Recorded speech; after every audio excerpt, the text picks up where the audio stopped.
नमस्कार जय जगन्नाथ। आज बनेबा बहुत ही हेल्दी आउ टेस्टी डाली पालंग जोटा कि पालंग डाली। तो बनेबा भी अति सहज।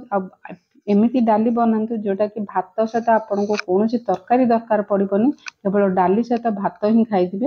आज रेसिपी डाली पालंग रेसिपी देखा वीडियोटा पूरा देखंतु। स्वागत करछि आपण मानकु देसी फूड कोर्ट ओडिशा को। बहुत ही कम समय आप बन पारे पालंग डाली। तो मुझे गोटे प्रेसर कुकर नहीं, आपड़ जी डाली बनइबे से अनुसार डाली को 3-4 थर धोईकी प्रेसर कुकर रे पकई नेबे। मुझे गोटे गिना डाली को 3-4 थर धोईकी भिजेनी, डाली की केवल धोईकी ऐड कर प्रेसर कुकर रे। तो प्रोसेसटा आप एमती बनातु। आपणकर केमती बनी निश्चिंत कमेंट करी कहबे। पालंग डालीटा टिके बहलिया हेबा दरकार, तो टेस्टी लगिवो। तो प्रथम अल्प पानी दियंतु, तापर दरकार पड़ले पानी आपण ऐड करि परिबे। खंडे अदा को मुझे ग्रेट करके पकईची। आ राग पई 4 ରୁ 5टा कंचा लंका को फाड़ करके पकईची। गोटे छोट पियाज को छोट छोट काटिकी पकईची। 6 ରୁ 7 कोला रसुण देइची। एठी 2टा मीडियम साइज रो टमाटो को काटिकी पकईची। एठी स्वाद अनुसार लूण दे देबा। एठे आधा चामच चीनी देइची। तो चीनीटा ऑप्शनल, आपण जदि डाली सेमती बने कि खाई परिबे, किंतु हरड़ डाली टिके खारिया अंश थाए। अल्प चीनी देबे जदि डाली रो टेस्ट बहुत ही बढ़िया आसीबो।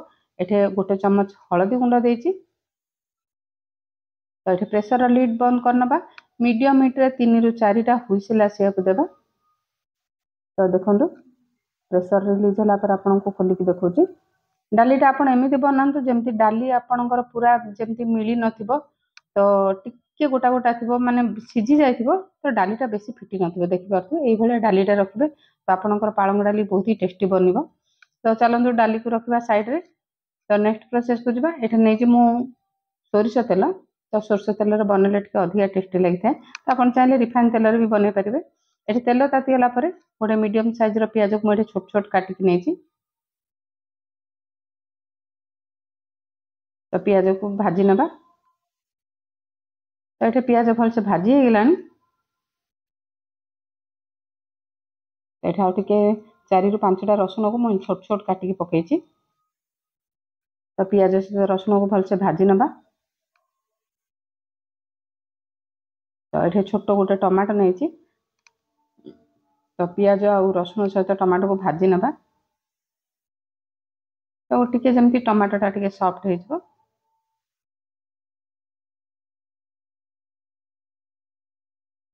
तो आपण एमती डाली बनातु। रियली भात सहित आपन को किछि दरकार पड़ोनी।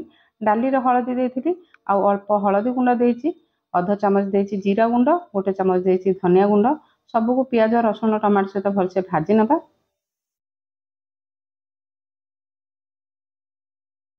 तो आज रेसिपी जदि भल लगुच तो वीडियो को निश्चित लाइक करने। आउ नुआ थे चैनल को सब्सक्राइब करने।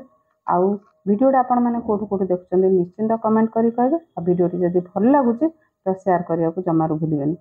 तो ये जो पालंग शाग को काटिकी रखी ये पकई नहीं। जेहेतु यार डेम्फ जाक नरम अच्छी, तो मुझे डेम्फ को बाहर करनी। तो जदि आपन टिके टाण थिबो तो केवल पत्र को आपन पकई पारिबे। तो ये गैस रेट हाई फ्लेम रखिकी आम 1 मिनिट भाजी नेबा।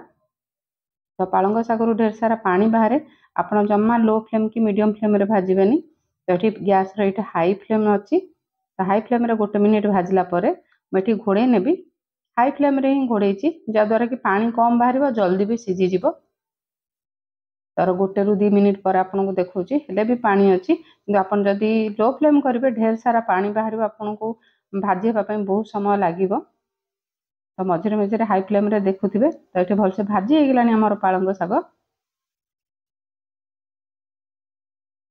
जो आम डाली सीझे रखी थे ये पकई नबा। तो पालंग डालीटा टिके बहलिया रहिले भल लगे। तो ये प्रेसर धोईकी आउ टिके पानी दे देइची। तो सबको भल से गोले नबा। तो देखि पारथो केतिकी बहलिया अछि। आ डालीटा जदि आपन बेसी गोली माने सीझी जीवो तो डालीटा एते टेस्ट लागिबोनी।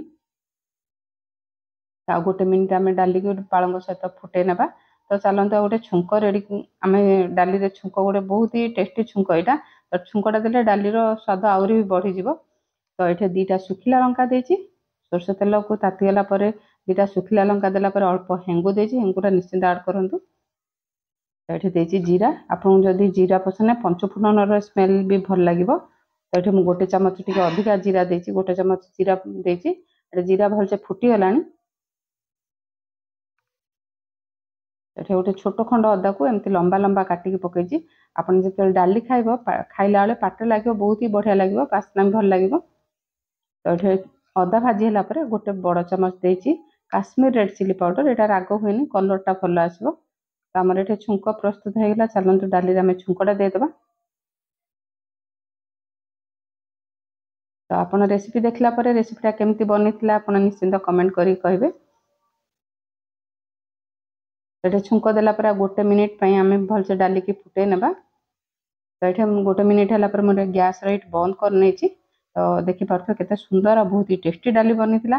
तो आपन एमती डाली बनातु आपन निश्चय फीडबैक कमेंट माध्यम रे